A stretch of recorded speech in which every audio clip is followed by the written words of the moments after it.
Hello and welcome to the Beef Edge, the Teagasc Beef podcast, for all your latest news, information and advice for Irish beef farmers. I'm Catherine Egan, and on this episode I'm joined by Aidan Murray, Teagasc Beef Specialist, to discuss the new €35 million Beef Environment Efficiency Programme, also known as the Beef Suckler scheme. I first asked Aidan what were the main objectives of the new programme. The main objectives is that they're trying to increase the sort of economic and environmental efficiency within the suckler herd, and that's improved through collecting this performance data, and the data that is collected from the scheme then can be used to go in to the national data set for genetic evaluations, which will have even a longer term effect.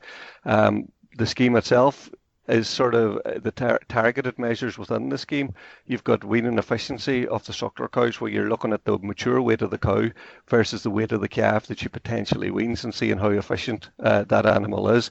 They've introduced new welfare issues as well this year, where to try and improve the welfare of the calf around weaning time, and they're also looking at cutting down on sort of the use of dosing products through more targeted fecal egg counting, and that for liver fluke and rumen fluke in suckler cows. So it's to try and improve overall efficiency and welfare within the suckler herd.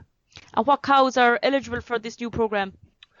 Well, they're targeting obviously beef bred cows, or cows that have been sired by a beef bull. So your Limousin, your Charolais, your Simmental cow that's got a lot of beef breeding in the background.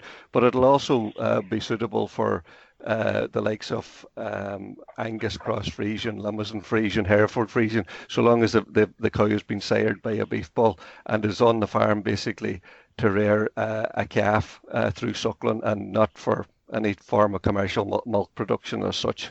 And the calf that she has ideally is, from the terms of the scheme, would be born between the 1st of July 2019 and the 30th of June 2020. So if she's a suckler cow, has a calf born in that period, she's essentially eligible to apply under the scheme. Okay, and what are the number of requirements that farmers have to fulfil for the scheme? Well, most people that were in BEEP last year will remember that basically the main task was that you weighed the cow and the unweaned calf, ideally around 150 to 200 odd days, and you recorded that weight. They've extended, and that's a vital component and the first action of this year's scheme. But they've also added in a few extra measures in, and the weigh-in is a compulsory measure, so you agree to do that and you weigh your cows and calves. But then you've got action 2, which is 2 optional measures. So if you're prepared to meal feed pre-weaning and post-weaning, so for 4 weeks before you wean and for 2 weeks after, that will qualify as one task. Or if you're prepared to vaccinate weanlings against pneumonia, so RSV, PI3, Mannheimia, and IBR. So if you're vaccinating against those and giving cover pre-weaning, you could select that option either. But one of the things that we've found actually is that people are sort of, have asked the question, can we do both? You may be doing both already, but for the purposes of the scheme, you select one or either. You'll either select the meal feeding or the vaccination. You won't be paid on both. And then there's a third option, again, which is optional, and that's basically looking to target fecal egg sampling, where you're collecting dung samples from suckler cows, and you're looking at, is there an issue with liver fluke or rumen fluke, and dosing on the basis of that. And that's basically how they're proposing to the measure. So you have the compulsory weigh-in measure, you have the optional either meal feeding pre and post weaning, you've got or vaccination, and then the third measure is the fecal egg counts, where you're sampling, looking to pick up rumen or liver fluke, and there's varying rates of payment accordingly. And in relation to that option 2, the meal feeding option, if a farmer chooses to do this option, what type of concentrate has the farmer to buy, or how much have they to feed? Well, the main thing, I suppose, in relation to option 2 is that it's one of the options that you have to verify as a farmer if the department come and look to see have you actually carried it out. So when you apply, you select an option that you're going for one of the actions in action 2.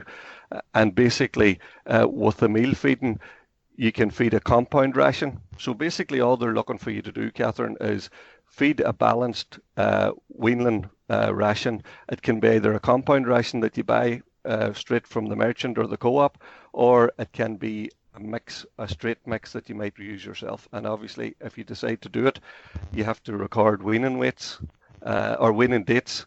You'll have to record when you started to meal feed to tie in with that, when you and when you've stopped, and you'll have to show proof of purchase that you had concentrate or you had meal on the farm during that period. So you keep your dockets of any meals that you actually bought, as well as recording your weaning dates and that. And it's important. So, some people will buy the compound ration, others may have their own barley and they might mix another straight or something with it, and you can opt for that as well. And that would be, a lot of fellas would actually be currently doing that, so you're being paid for something that many people would probably do as good practice anyway. Okay, so once they record the dockets, that's the main thing. And if they carry out the final fecal testing samples, what do they need to do if they choose this option? Well, in relation to that, in relation to the fecal sampling, basically you take your cows into a clean yard, you leave them there for an hour and a half or 2 hours, and you pick up fresh dung samples from those cows. Now, there will be a number of labs approved to do the fecal egg counts or to do the sampling, and that'll be up on the department website in a few weeks' time. They're not all sanctioned to work within that yet.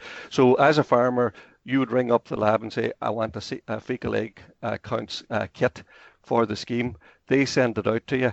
Within that pack, you'll get 10 little bottles, which you'll be looking to take 10 samples from what was put into the yard, into the 10 containers. You put it in a Ziploc bag, send it back with your details to the lab, and they will do it. They will pull the sample and do it from there. You're not requested to record tag numbers of cows or anything like that, and it's basically, they're sort of saying one sample. Obviously, if you've got high numbers of cows, if you're going to do it properly, it would be of your own benefit to actually collect maybe more than that and work sort of to best practice. But essentially, for the scheme, the department want at least one sample or one pack going in, and then the lab is able to verify that to the department that you've actually carried out that task, and it's worth €10 per cow. So if you weighed 40 cows, for example, and then you got the sampling on those, it would be worth €400 within the scheme. And how much does the test cost to carry out? Typically, it's somewhere in around €12 to €18. They may vary, but we'll know in the next few weeks once all the labs come online and we know who's actually participating. But typically, that's what it has roughly been. So actually, for the bigger herds in particular, it's a very, very good task to carry out. Because it gives you an idea if there is fluke issue from the results coming back. But equally, from a financial point of view, the spend is actually quite small to the return you could get. And based on the results, you can carry out the necessary dosing. Yes. Just to go back, with regard to the weighing option, what is the optimum time for farmers to weigh the cow and calf pair? The optimum time is ideally sort of between 150 and 250 days. But what ICBF are actually going to do with that is, if you apply for the scheme, they will actually send you out a notification of the 4-week window that they would like you to capture the weights. Now, some people will do that. Others may have to work outside of that window. But the important thing about it is that you weigh the cow and the unweaned calf on the same day. Because it's important to emphasize that the cow and the calf is weighed on the same day. Not all the cows have to be weighed at the one time. So you may get a fella who might say, I'll weigh 10 cows today and their calves. And then in 2 weeks' time, he's another batch of cows on an out farm or something, and he decides to weigh them in 10 days' time and weighs the cow and the unweaned calf on the same day. That's perfectly acceptable. Okay, there's no issue with that. In regard to the deadline for applying, and how do farmers go about applying? Well, the deadline for applying is the same deadline as the basic payment, the BPS, which is midnight on the 15th of May of this year. So you can actually go in to your Ag Food account, and on the left-hand column, you'll see a tab for BEEP, and you can actually make your selection there. Or you can actually, if you give approval to your advisor or consultant, your advisor or consultant would apply to the department to make an application on your behalf. And in that case, you will receive a text message.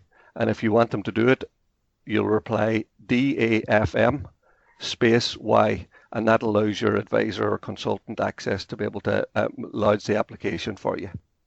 And if a farmer owns their own scales, they can use that. But if a farmer doesn't own a scales, how do they weigh the animals?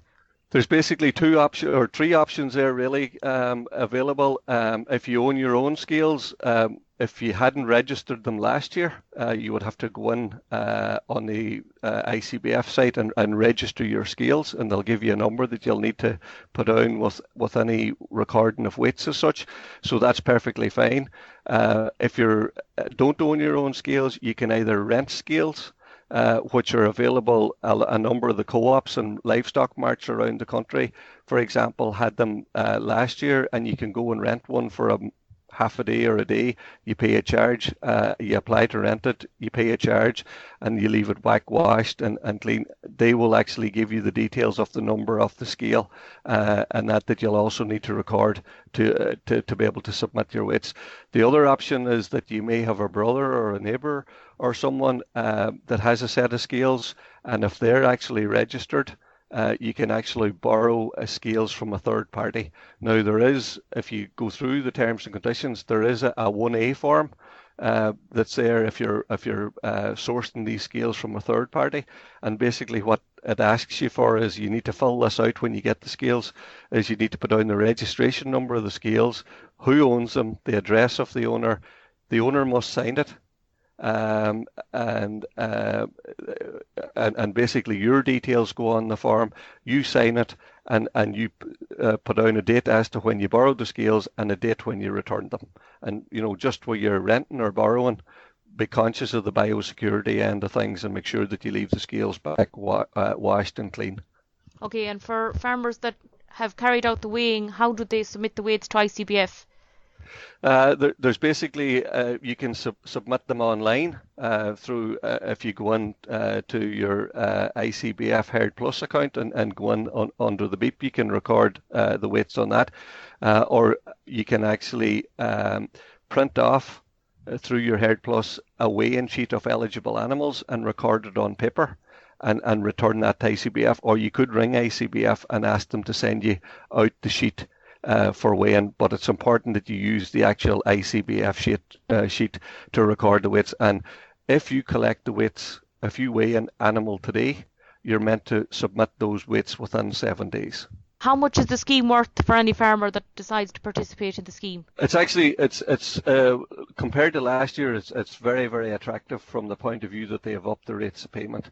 So if you take the first mandatory action, which is the weigh-in, you get €50 for the first 10 cow and calf pairs that you weigh, and then for every cow and calf pair after that that are eligible, you'll get €40 up to a maximum of 100 cow and calf pairs in total. So if you look at it, I mean that's for a 20 cow herd, that's the equivalent of €900 of payment just for weighing. If you're able to go in and select Action 2 and you select either the meal feeding or the vaccination, and what triggers this is the number of cows and calves you weigh. So if you weigh 20 cows and calves, you'll be eligible for payment on 20 cows or 20 calves under the meal feeding or the vaccination, and that's working out at €30 per calf weighed up to a maximum of 100 calves, and equally the same €30 if it was vaccination. So it's either meal feeding or vaccination. And as I mentioned earlier, if you go for the fecal egg testing, which is Action 3, it's £10 per cow. Now what that actually translates to, Catherine, is that if you go for the weigh-in, meal feeding and the fecal sampling, and I've got 20 cows, it's worth €1,700. Last year, that payment, all you could get out of beef was €800. If you've, say, 45 cows and you go for the weigh-in, vaccination, and the fecal sampling, it's worth 3,700. And if you have a 100 cow herd, you're talking that going for the weigh-in, say meal feeding or vaccination again, and the fecal sampling, it's worth up to 8,100. Whereas last year, that 100 cow herd, the maximum they could have got was 4,000. So it's effectively over a doubling of the payment in a lot of cases. But just be careful.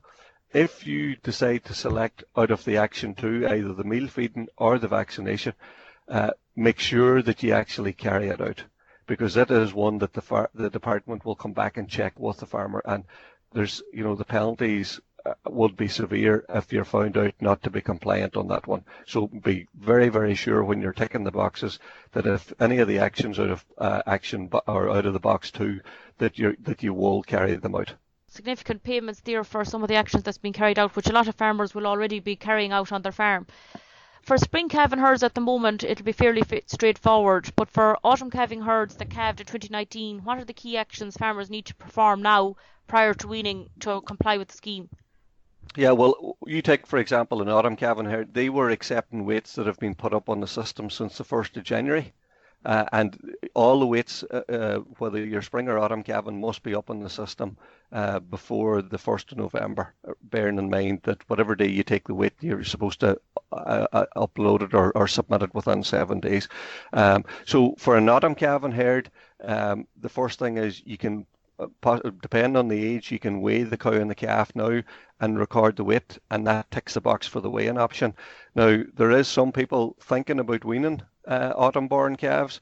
If that's the case and you have already started meal feeding or you're planning to meal feed, if you do it for the 4 weeks before and the 2 weeks after weaning, well then record the data, make sure you have your meal dockets and have that in situ.